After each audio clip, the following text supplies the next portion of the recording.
Buenas tardes, hermanos, hermanas.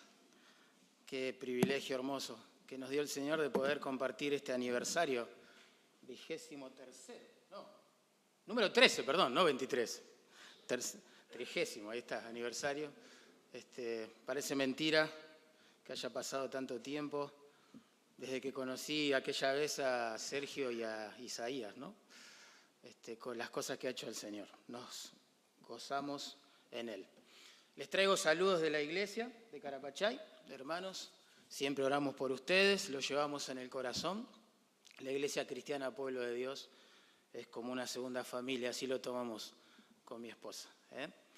Bueno, les invito a abrir la Biblia, mis hermanos, en 1 Tesalonicenses, como lo anunció el pastor. 1 Tesalonicenses capítulo 5, vamos a leer del verso 1 al 11. Y vamos a hablar de el día del Señor, como también lo mencionó el pastor Sergio. Y vamos a pensar que puede ser el deleite más grande de tu vida o el dolor más grande de tu vida.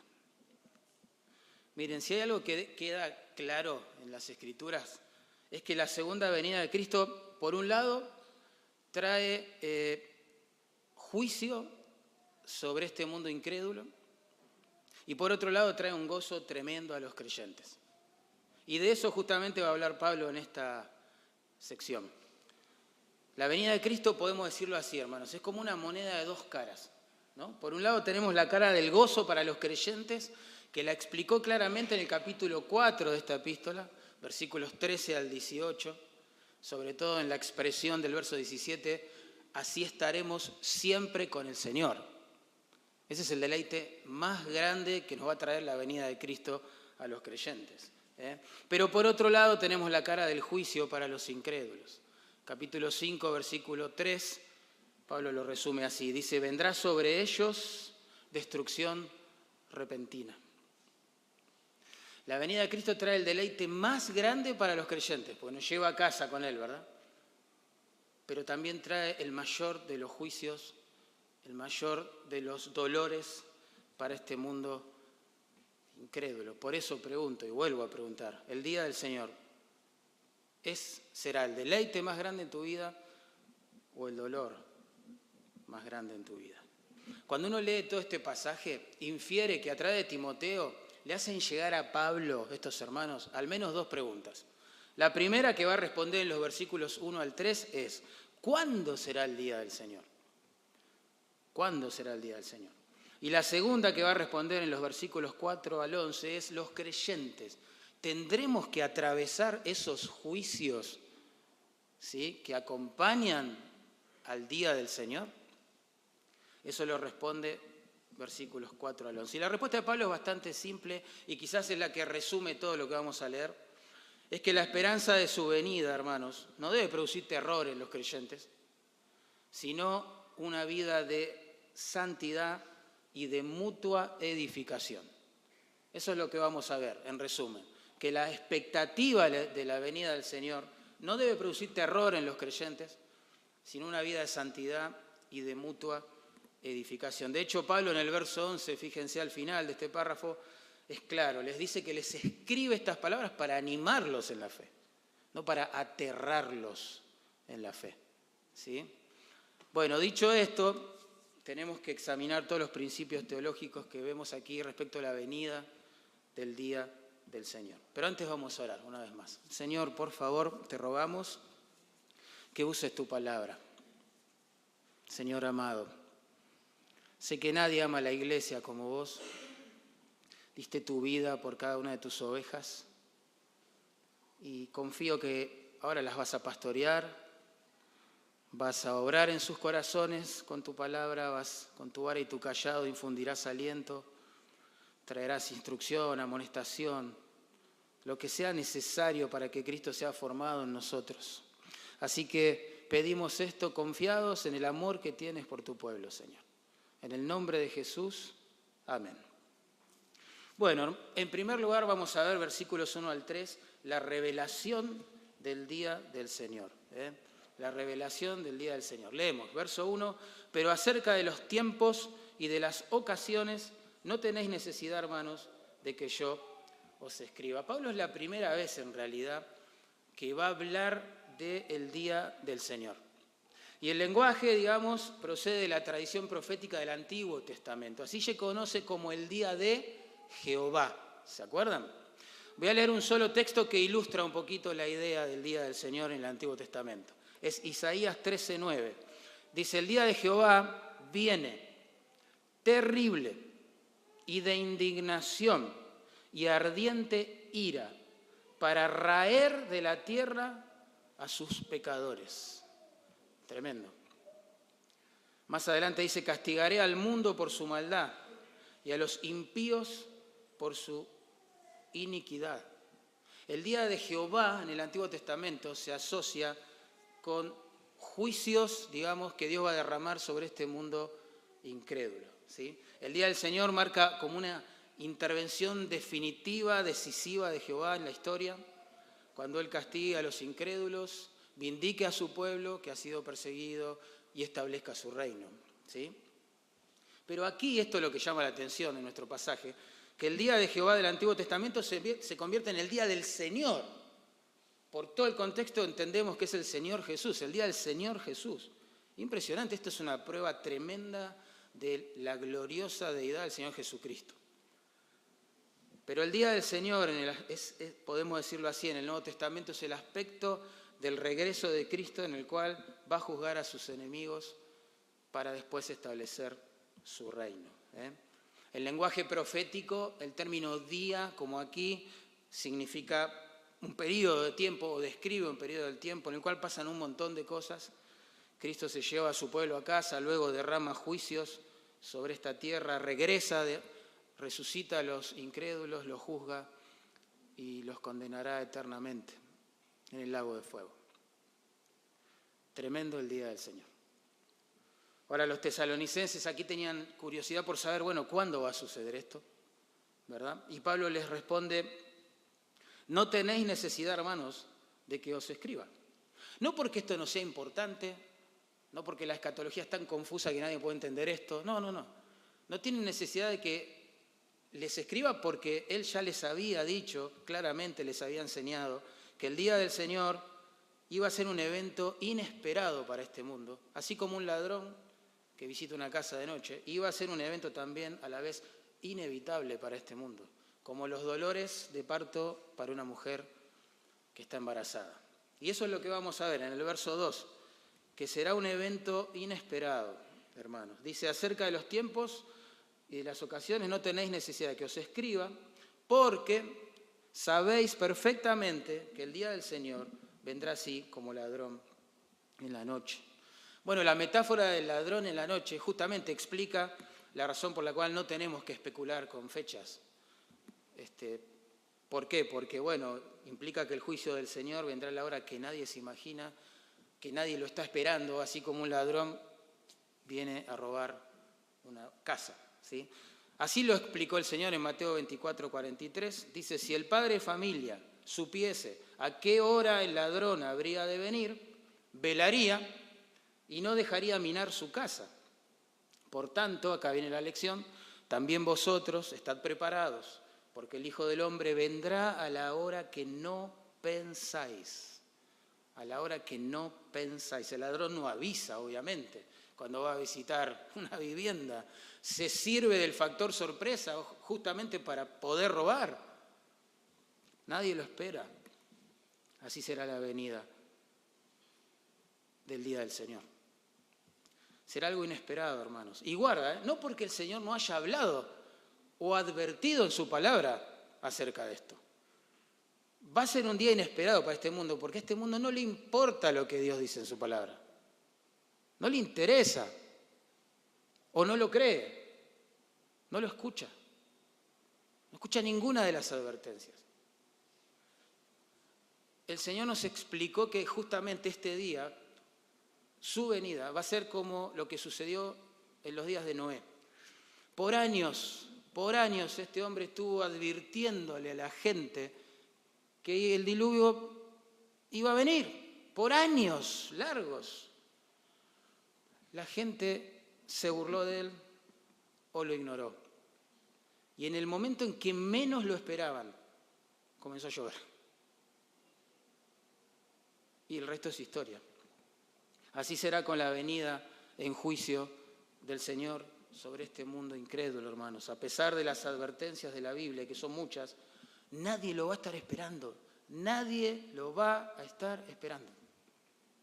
Tremendo. Será un evento inesperado, pero también será, como dice el verso 3, un evento inevitable. Noten el cambio de metáfora. Dice así, que cuando digan paz y seguridad, así se va a sentir la gente. Entonces vendrá sobre ellos destrucción repentina, como los dolores a la mujer encinta o embarazada, ¿no? Y no escaparán. Esto llama mucho la atención porque la destrucción del día del Señor, hermanos, según nuestro texto, va a llegar en forma repentina mientras las personas se sientan en paz y seguridad. Qué curioso. Porque aunque no se nos ha revelado el momento, el tiempo específico de su venida, eso es cierto, sí se han revelado algunas señales que la anteceden. ¿Sí? Por ejemplo, Jesús en Mateo 24 habló del crecimiento exponencial de la apostasía, todo un mar de cristianismo sin convicciones bíblicas, sin el Evangelio. Habló del surgimiento de un líder político mundial, ¿no? Conocido por el resto de las Escrituras como el Anticristo, ¿verdad? Acompañado de otro líder religioso mundial llamado falso profeta en Apocalipsis, bueno, que perseguirán la fe, profanarán el templo judío, ustedes saben. El Señor habló de guerras, de hambre, de pestes. En Juan 6 al 19, Juan vio 21 juicios terribles que el Señor va a traer sobre este mundo endurecido, incrédulo, catástrofes climáticas, sanitarias, mortandad. Y uno se pregunta, ¿no?, a la luz de toda esta información, ¿y cómo la gente, cuando el Señor venga, se va a sentir en paz y seguridad? ¿Cómo en paz y en seguridad con todo lo que está pasando? Bueno, la única explicación para una respuesta semejante por parte de las personas es que la gente justamente va a ser engañada por estos falsos profetas. Sin duda, en Mateo 24:5 Jesús dijo esto: vendrán muchos en mi nombre, diciendo, yo soy el Cristo, eso significa yo soy el ungido, no sé si te suena familiar, yo soy el ungido, y a muchos engañarán, ¿ven? Y a muchos engañarán. Quizás los apóstatas, no sé, le van a hacer creer a las personas que la paz y la seguridad están a la vuelta de la esquina, que está todo bien con Dios, que la humanidad es agradable completamente a Dios, que Dios no tiene ningún problema con los hombres, como decían los fanáticos religiosos, ¿no? Quizás ellos les hagan pensar que lo mejor está por venir para este mundo, que se viene una lluvia de bendiciones, no sé, de parte del cielo, que aquellos predicadores legalistas, como los tildarán seguramente, exageran, son profetas de infortunio, etcétera, etcétera.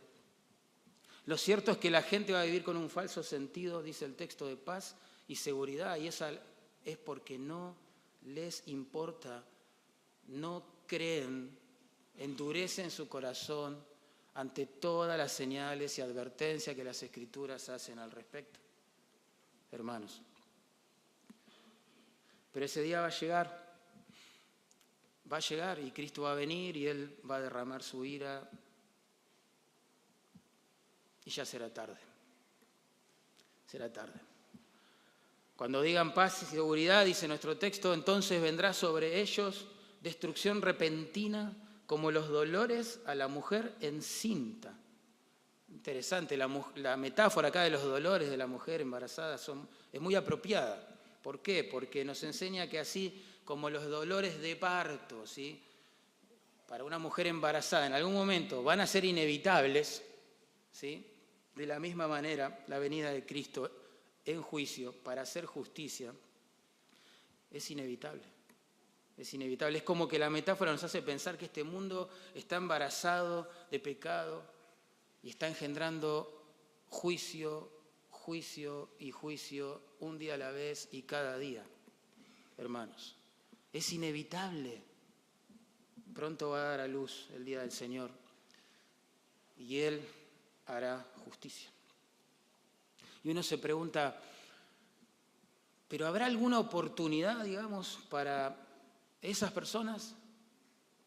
estén vivas cuando el Señor venga a hacer justicia. ¿Alguna excepción? ¿Alguien zafará, digamos, de esta ira? Pablo dice, no escaparán. ¿Se dieron cuenta? No escaparán. Tremendo. Allí en verso 3. No escaparán.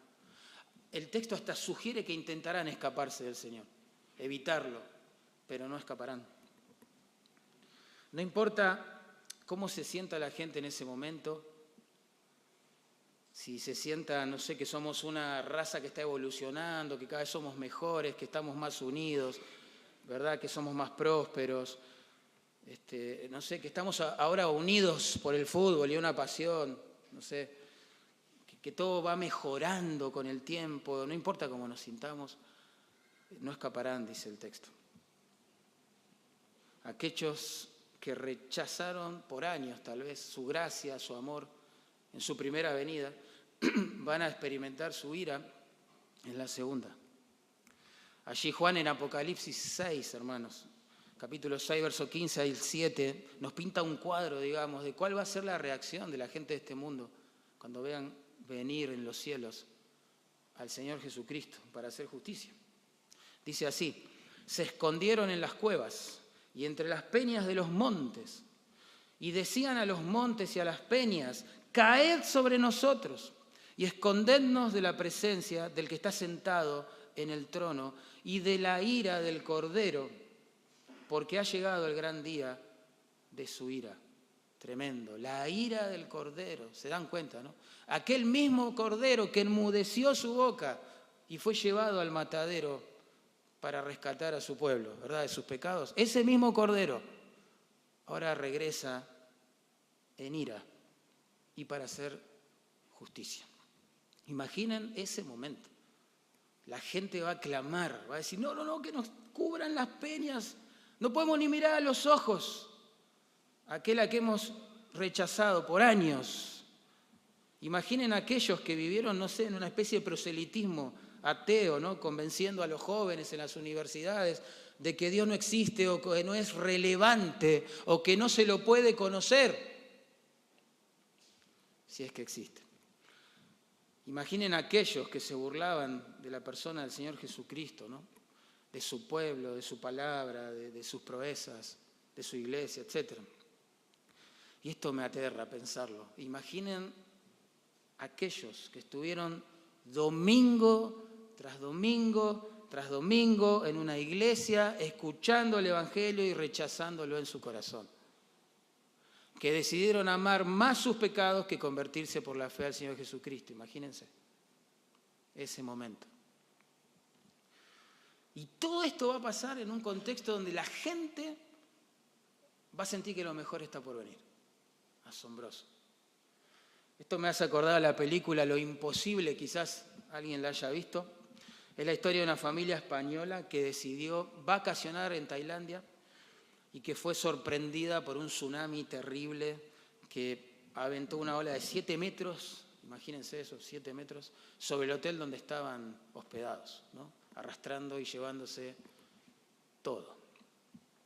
Eso es impactante. Pero lo que más me impactó a mí de esa película fueron los minutos previos a la catástrofe. Tremendo. Porque algunos comían manjares en un hotel 5 estrellas, imagínense, estaban comiendo, otros estaban bebiendo, sonriendo, conversando. Asombroso. Algunos estaban jugando en familia en la playa, otros estaban nadando en las aguas calmas, cristalinas, cálidas, ¿sí? En el mar. Pero nadie se imaginaba lo que estaba por pasar, ¿entienden? Hasta que sucedió. Bueno, así será la venida de Cristo en juicio, hermanos. Jesús nos dijo, la gente estará comiendo, estará bebiendo, la gente estará comprando, estará vendiendo, estará edificando, estará plantando, casándose, dándose en casamiento, su vida, viviendo su vida, y van a ser sorprendidos por la ira o las olas de la ira del juicio del día del Señor. Tremendo es esto, hermano. Solo pensarlo. Tremendo. Hoy inferíamos 2 preguntas, ¿no? Que estos hermanos le hicieron llegar a Pablo. La primera es, ¿cuándo será el día del Señor? Bueno, ya está clara la respuesta. No sabemos. Pero va a ser un día completamente inesperado, pero también inevitable para este mundo. Ahora pasa a responder la segunda, que es: los creyentes vamos a tener que pasar por esos juicios, vamos a tener que sufrir la ira del Señor en su venida. Todo eso lo va a responder en el resto del pasaje, capítulos 4 al 11, pero vamos a dividirlo en principios. Ya vimos la manifestación del día del Señor, ahora vamos a ver el consuelo para los creyentes respecto del día del Señor, versículos 4 y 5. Pablo pasa, digamos, a tranquilizar a los tesalonicenses y a nosotros también respecto de que el día del Señor no supone ninguna amenaza para los que Él quiso salvar. Ninguna amenaza. Noten, verso 4 dice: más vosotros, hermanos, ven el contraste, ¿no? Más vosotros, hermanos, no estáis en tinieblas para que aquel día los sorprenda como ladrón. Esa expresión traducida, más vosotros, hermanos, establece un contraste con el pronombre ellos, que se usó en el verso 3 para describir a las personas incrédulas que, bueno, el día del Señor los va a tomar por sorpresa, ¿se acuerdan? El contraste es este: ellos, los incrédulos, no van a poder escapar, vendrá sobre ellos destrucción repentina, pero vosotros, hermanos, no van a ser sorprendidos, la idea es alcanzados por el día del Señor. ¿Se dan cuenta? Esa es la declaración, o una de las declaraciones más preciosas que encontramos en la Biblia, los creyentes. Y uno se pregunta, ¿por qué este terrible día no nos va a alcanzar a nosotros? Bueno, verso 5 lo explica. Porque todos vosotros sois hijos de luz e hijos del día. No somos de la noche ni de las tinieblas. Es decir, ¿por qué no nos va a alcanzar? Porque somos hijos de la luz y del día, hermanos. Y el día del Señor está orientado a los hijos de las tinieblas y de la noche. Ese es el punto acá de Pablo. Noten que en el verso 4, el anterior, el verbo estáis es un indicativo, no es un imperativo. No dice, el texto no dice, mas vosotros, hermanos, no estéis en tinieblas. No dice así. Dice, no estáis en tinieblas. Es una afirmación, ¿se entiende? No un deber, es una afirmación. El verso dice claramente que el día entonces del Señor no nos va a alcanzar porque nosotros no estamos en tinieblas. ¿Sí? Verso 5, noten ahora la misma construcción gramatical. El verbo sois, que se traduce ahí, vosotros sois hijos de luz e hijos del día, de nuevo es un indicativo. Está afirmando algo, no es un imperativo, no se nos manda a hacer algo. ¿Sí? Así que el verso ahí no dice que seáis hijos de la luz, sino sois hijos de luz. Así que aquel día del Señor no nos va a alcanzar simplemente porque somos hijos de luz, porque no somos hijos de las tinieblas. Es decir, los creyentes, los redimidos, somos hijos de luz y del día. Eso es un hecho, no es un deber, no es que yo tengo que forzarme para hacerlo. Y esa es la única razón por la cual el día del Señor a nosotros no nos va a afectar con sus juicios. Nada más que por eso. Esta es la razón por la cual en capítulo 4 Pablo se incluye en el grupo que el Señor viene a buscar y luego a arrebatar, ¿se acuerdan? Para estar siempre con Él. Nosotros que vivimos, dice Pablo, Él se incluye ahí, que habremos quedado hasta la venida del Señor, ¿se acuerdan? Él se siente parte de ese grupo, pero acá se excluye y excluye también a los tesalonicenses, a los creyentes. Esto no es para nosotros. No nos va a tocar la ira, los juicios del día del Señor. Y ojo, hermanos, cuando uno llega a este punto puede pensar, claro, esto es porque nosotros somos mejores que este mundo. Claro, por eso no nos va a tocar. No es lo que dice el texto. Miren, hermanos, recuerden lo que enseña el Nuevo Testamento al respecto. No. La Biblia es clara en decir que nosotros, antes de ser salvados por el Señor Jesucristo, éramos tinieblas. Vivíamos en tinieblas, y no solo eso, sino que Jesús agregó el concepto de que amábamos las tinieblas. No somos mejores que nadie. Si el día del Señor a nosotros no nos va a afectar con su ira y juicio, no es por nuestras obras, No es por nuestras bondades, hermanos, es simplemente porque el Señor quiso redimirnos y ahora somos hijos de luz e hijos del día. Solo por eso. Quien pone su fe en Cristo, dice Colosenses 1:13, es trasladado, ¿se acuerdan?, de la potestad de las tinieblas al reino de su amado Hijo. Esa es la única razón. En Efesios 5:8 dice así: en otro tiempo erais tinieblas, mas ahora sois luz en el Señor, hermano. Y esa es la única razón. Imagínense, 2 círculos, acá, imagínense. Uno dice luz, el otro dice tinieblas.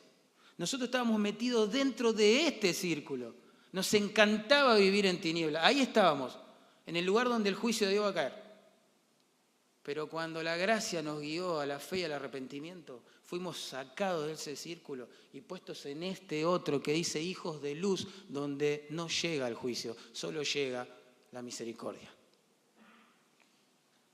Así que este versículo elimina cualquier sentido de autojusticia que podamos tener, cualquier rastro de ADN farisaico que quede en nuestros corazones, que nos haga sentir mejor que el resto.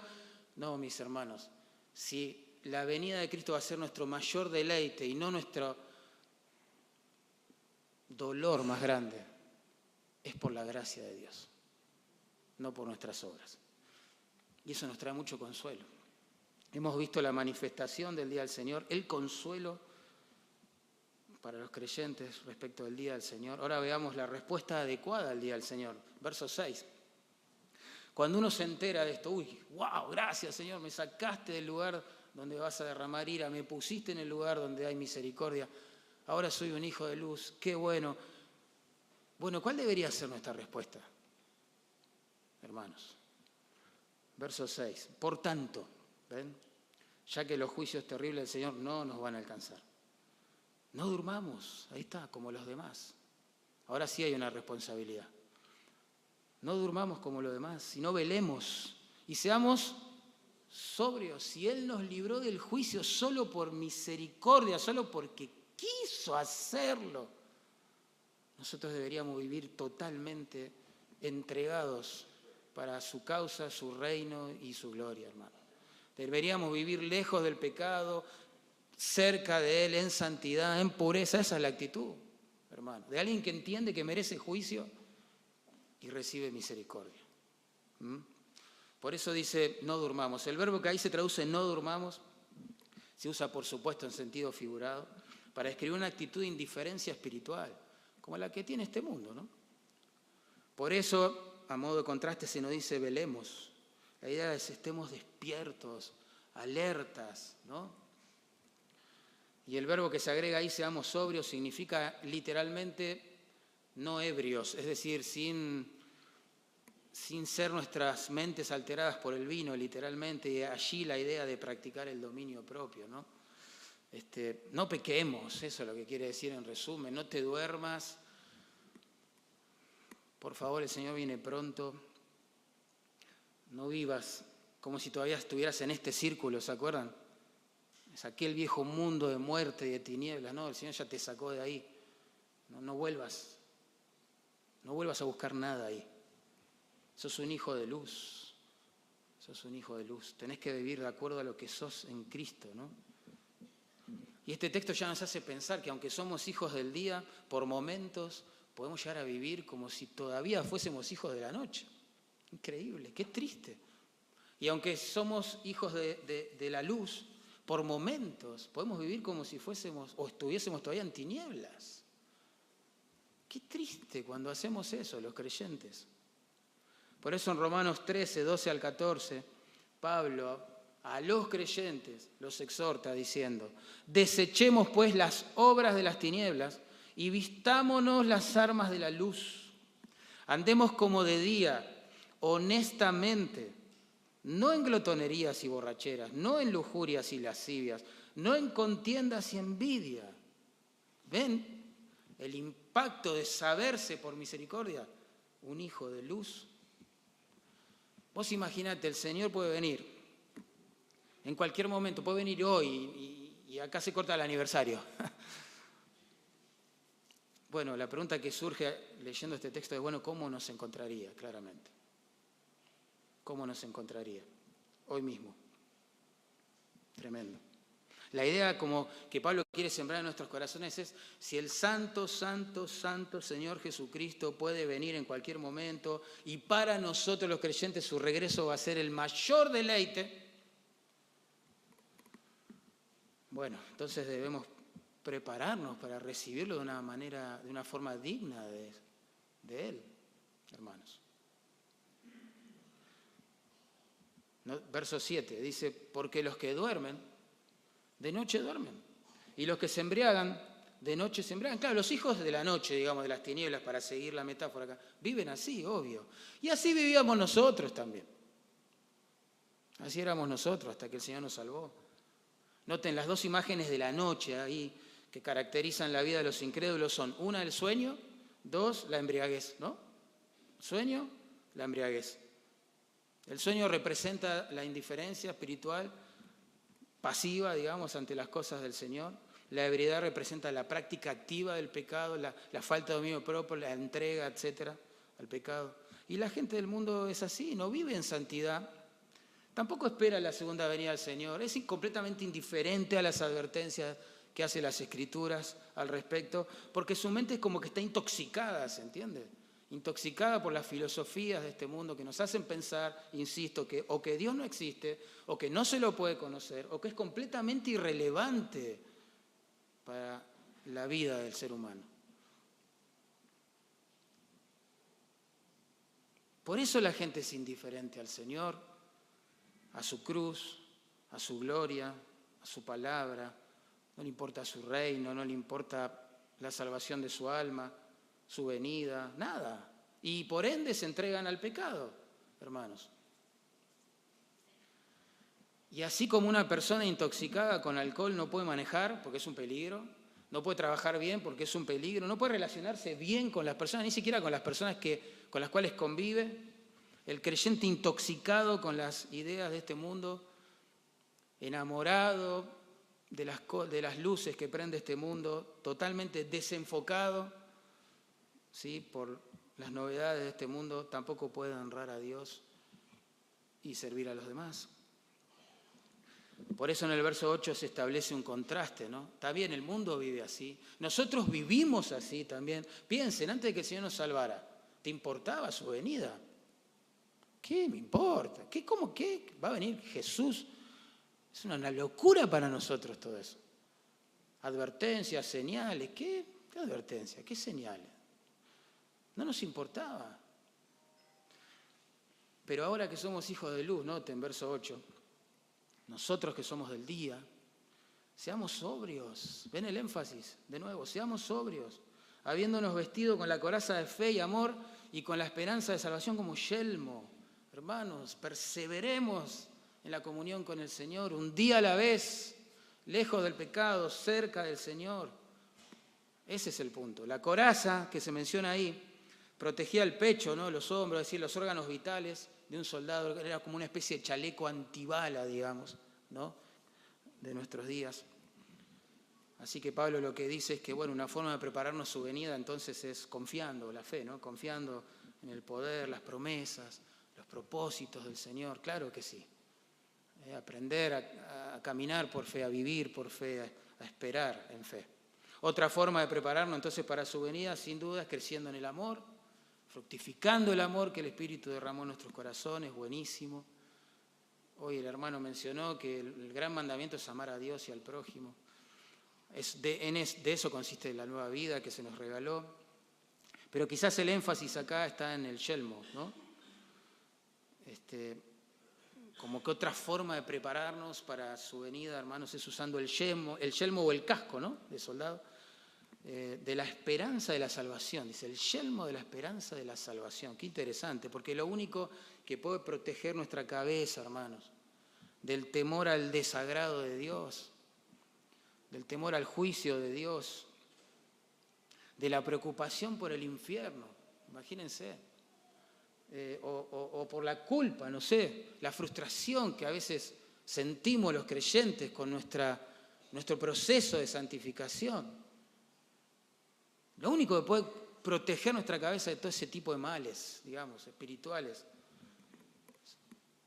es este yelmo de la esperanza de la salvación. Son las promesas que nos trajo el Evangelio para nuestro pecado, hermano. No hay otra. Como decían los antiguos, si yo miro mi corazón, tengo que concluir, yo no puedo ser salvo. Es imposible. Veo pecado en mí. Pero si yo miro a Cristo, crucificado y resucitado, concluyo, no puedo ser condenado. ¿Se entiende? Es la única forma de proteger la cabeza. El Evangelio no es para la persona nueva que viene a la iglesia.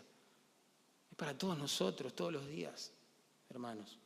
Y ahora, fíjense en versículos 9 y 10, nuestro cuarto punto es la liberación de la ira del día del Señor.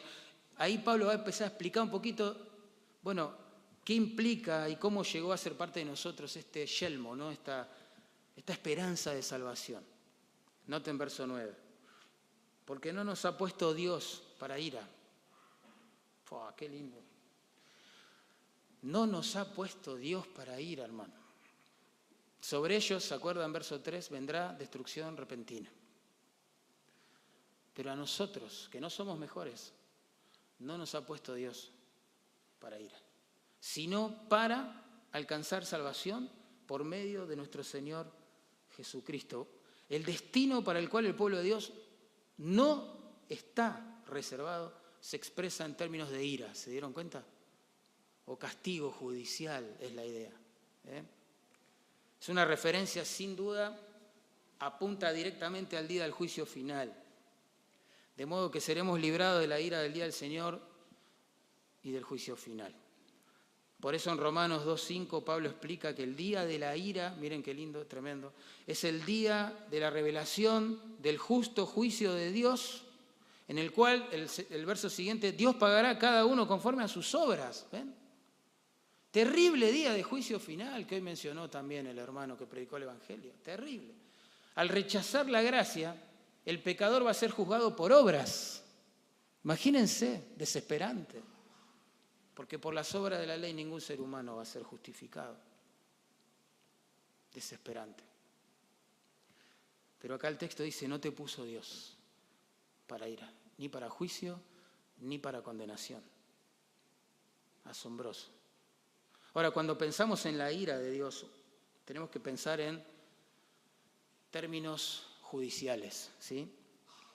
Es la indignación del santo juez de toda la tierra, que ve cómo sus criaturas todos los días pisotean sus mandamientos y endurecen su corazón a la hora de ser confrontados con el arrepentimiento. Su ira siempre está ligada a su justicia, hermano, siempre. Si no hubiera pecado, no hubiera ira, ¿sí? Por eso nunca va a ser injusta, nunca va a ser cruel, nunca va a ser irreflexiva.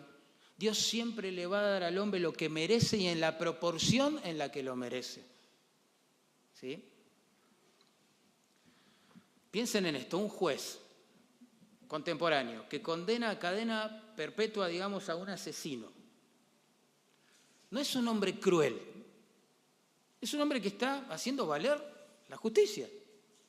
Es más, cuando los ladrones, los corruptos, los asesinos no van presos, ¿qué pedimos nosotros?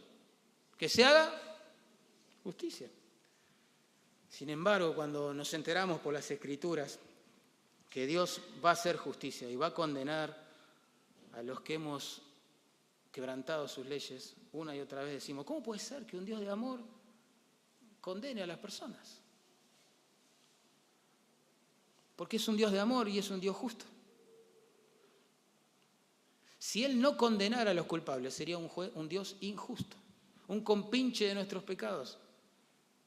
Y este mundo sí sería aterrador, entonces. Pero en el día del juicio final, Dios va a condenar al infierno a los pecadores, no porque sea un Dios cruel, sino porque es un Dios justo. Pero noten el destino contrastante, tremendo, que le espera al pueblo de Dios. Acá dice, es el de alcanzar, ¿no? Salvación por medio de Jesucristo. No nos puso a nosotros para ira, sino para alcanzar salvación por medio de Jesucristo. Ese verbo no nos ha puesto es clave acá. Porque para la mano de la soberanía, de la omnipotencia, al poner a alguien en un lugar, tiene la idea de destinar para cierto fin, ¿no?, a esa persona. Por eso la Biblia de las Américas, que quizás alguno de ustedes la tendrá, dice, no nos ha destinado Dios para ira, sino para alcanzar salvación por medio del Señor Jesucristo. O sea que Dios no nos puso en el lugar, digamos, donde va a derramar su ira, sino dentro de esa esfera donde están aquellos sobre los cuales Él ha decidido derramar su salvación, su misericordia, ¿se entiende? De nuevo, imaginen 2 círculos ahora, acá, 2 círculos. Uno dice ira venidera, el otro dice salvación. ¿Bien? Por medio del Señor Jesucristo, digamos, Dios nos saca del círculo que dice ira venidera y nos traslada al que dice salvación, hermanos, ¿sí? Pensar en esto ya es hermoso. Pero, para hacer esto, antes Dios tuvo que poner a su propio y amado Hijo en el círculo que dice ira.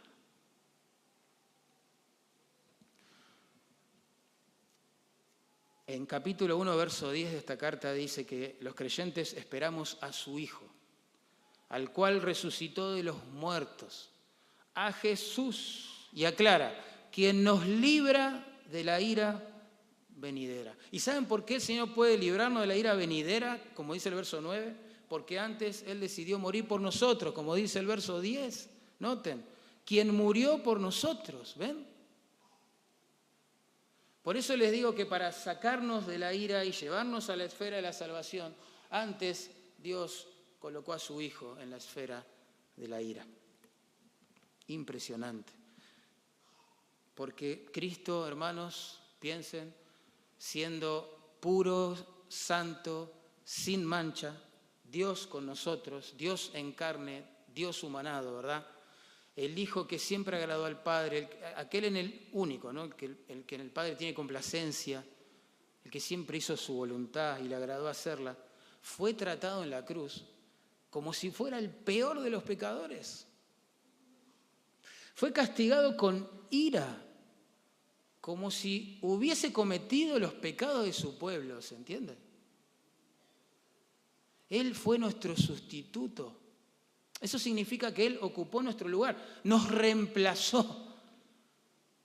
Nosotros deberíamos recibir ira eterna por nuestros pecados, pero su Hijo la recibió por nosotros. Él fue tratado con maldición, nos explica el apóstol Pablo allí en Gálatas. Soportó el castigo que la ley demandaba para los transgresores, porque Él estaba ocupando el lugar de los transgresores. Pedro lo definió de una manera muy clara. Dijo, el justo, Jesús, murió por los injustos, ¿para qué? Para llevarnos a Dios. A Dios. Él murió en nuestro lugar, hermano. Él pagó nuestra deuda.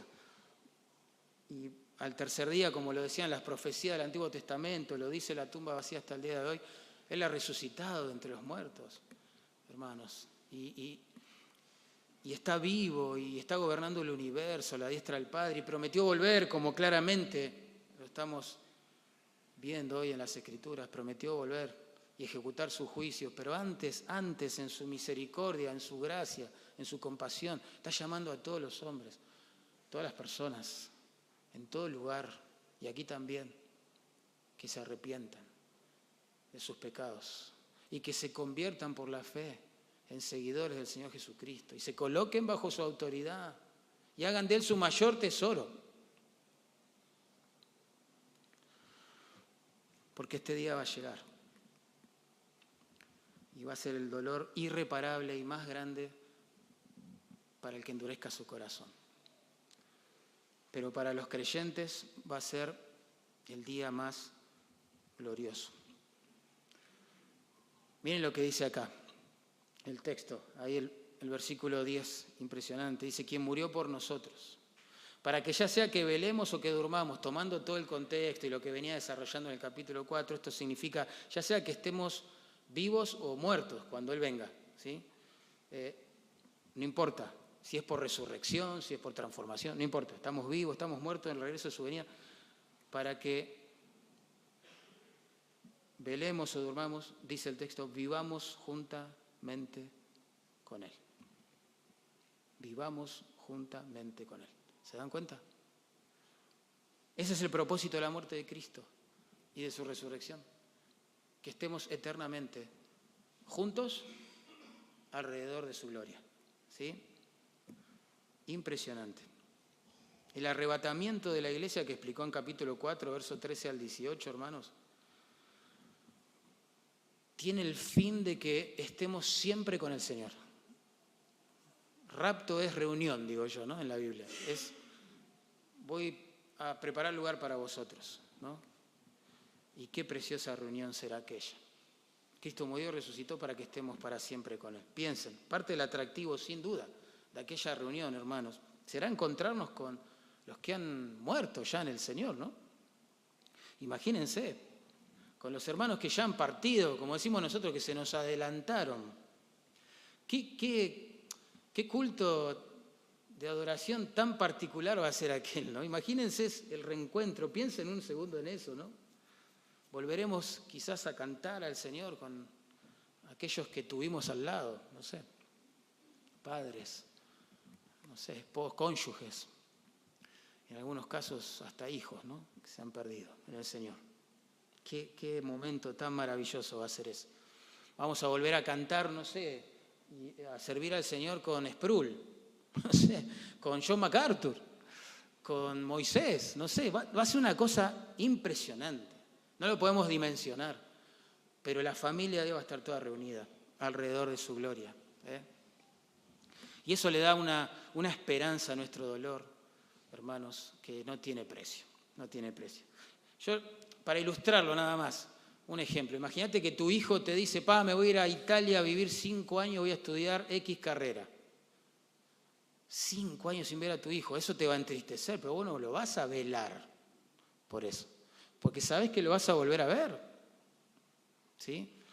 Bueno, de la misma manera, los creyentes, claro, nos dolemos, se nos desgarra el alma cuando perdemos un ser querido en el Señor. Pero tenemos esperanza a la vez, porque sabemos que lo vamos a volver a ver y que nos vamos a volver a encontrar para servir ya sin pecado y juntos al Señor Jesucristo por toda la eternidad, hermanos. Así que la soledad de la viudez, el dolor de la orfandad, el desgarro de perder un hijo, un cónyuge, no van a durar para siempre, hermanos. Bendita, bendita, bendita esperanza, porque si murieron en el Señor, nos vamos a reunir con Él. Porque Cristo murió y resucitó para que estemos para siempre con Él. Otro de los gozos de esa reunión, sin duda, los gozos del cielo, será la ausencia del pecado, ¿no? Y sus consecuencias. ¿Se imaginan eso? Allí en Apocalipsis 21:4 dice, enjugará Dios toda lágrima de ellos, y ya no habrá más muerte, ni más llanto, ni clamor, ni dolor, porque las primeras cosas habrán pasado.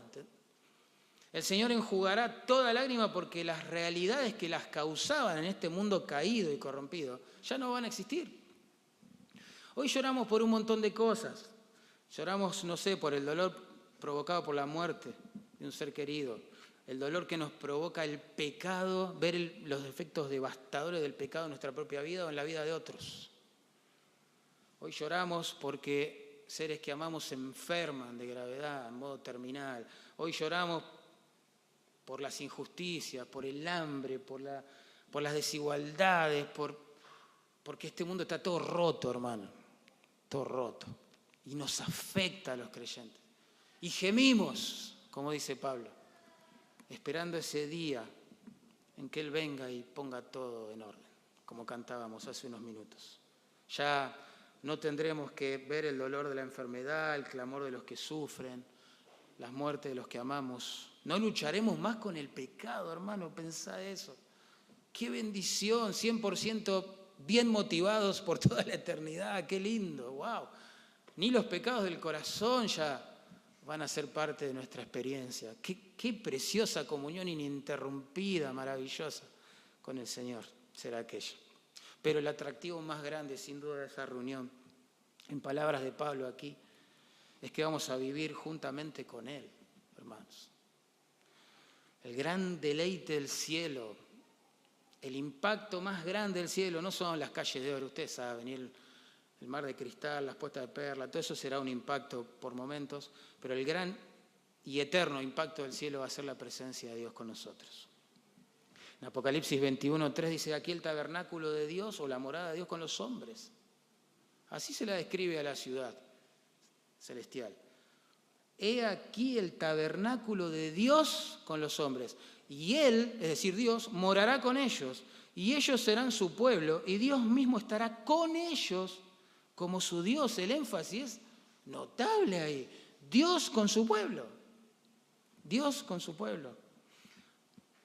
Así que debemos pensar en la eternidad en términos bíblicos, no platónicos. No será un mundo de ideas, no de almas flotantes, tocando el arpa en una nube, aburridos por toda la eternidad. No, mis hermanos. Será una existencia corporal, porque es por resurrección, relacional, deleitosa, sin pecado, con Dios, con nuestros hermanos, en cielos y tierra nuevos. Hablaremos, sonreiremos, comeremos juntos tal vez, no lo sé, nos amaremos y como dice Apocalipsis 22, serviremos incansablemente al Señor. Y esto nos lleva a nuestro último punto, que es la aplicación de la doctrina, entonces, el día del Señor. Verso 11. ¿Se acuerdan, no? La esperanza de la venida de Cristo no debe producir terror en los creyentes, sino una vida santa y de mutua edificación, dijimos, acá está, verso 11. Dice, por lo cual, es decir, que ya que viviremos eternamente con Él, animaos unos a otros y edificaos unos a otros, así como lo hacéis. Piénsenlo así, si el amado del cielo, ¿no?, viene a llevarnos a casa, porque para eso murió y resucitó, entonces tenemos que amar lo que Él ama, ¿sí? Y tenemos que amar a su iglesia, y tenemos que amar a nuestros hermanos, y tenemos que alentarlos en sus aflicciones, y tenemos que edificarlos, ¿sí? Tenemos que hacer un ministerio de unos con otros. No podemos vivir aislados, no podemos vivir encerrados, no podemos reinventar el cristianismo y pensar que vivimos nuestra fe a solas con Dios. No, mis hermanos, no, mis hermanos. Yo sé que la Iglesia de Cristo tiene muchas arrugas en la frente, la de San Justo, la de Carapachay, toda iglesia local donde haya pecadores redimidos, claro que sí, pero es el pueblo de Dios, y es la iglesia de Dios, y son las personas a las que Él ama, por las cuales dio su vida, y nosotros tenemos que amar. Es como que Pablo, ¿saben lo que hace en este verso 11? Nos confronta. Es como que nos dice, ¿vos creés todo lo que acabo de explicar? Dice Pablo. ¿Vos creés que Cristo viene pronto? Te lo pregunto, no respondas, obvio. ¿Pero vos creés que Cristo viene pronto? ¿Vos creés que su venida va a traer el dolor más desgarrador y eterno para las personas que endurecen su corazón? ¿Lo creés de verdad? ¿Y vos creés de verdad que su venida va a traernos el deleite más grande a los redimidos? Demostralo, dice Pablo. Si realmente lo crees, demostralo. Demostralo. ¿A quién edificaste esta semana? ¿Qué pasó? ¿A quién alentaste esta semana? ¿Qué pasó? ¿A quién ministraste? ¿Te importa la vida de tus hermanos? Ese es el punto, nos confronta. Si vos crees que Cristo viene y derrama su ira sobre este mundo y nadie va a escapar y será destrucción repentina cuando digan paz y seguridad, bueno, si lo crees hay que avisarle a las personas de esto. Hay que publicar el Evangelio por todos lados, todo el tiempo, en el trabajo, en la facultad, en el vecindario, la familia que todavía no conoce al Señor.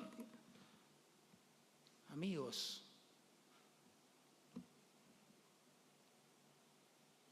¿vos creés de verdad que el santo viene y nos lleva a casa? Pronto, en cualquier momento, puede ser. Bueno, demostralo, confesá tus pecados, arreglá esas cuentas pendientes con tu hermano, con tu cónyuge, o con tus hijos, con quien sea. Vamos, ya, hay que despertarse del sueño, dijo Pablo en Romanos capítulo 13. No permitamos, hermanos, que se nos vayan los días malgastando el tiempo, desperdiciando esta nueva vida que el Señor nos dio a precio de sangre. Por favor, el Señor viene pronto, como dijo John Piper, solo una vida tenemos, solo una vida, y pasa con rapidez.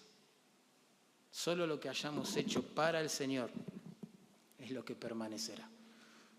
¿Oramos? Padre, gracias por recordarnos en tu palabra que vienes a buscar a tu pueblo, Señor. Despiértanos, Señor, por favor. Despiértanos. Despiértanos. Quebrántanos.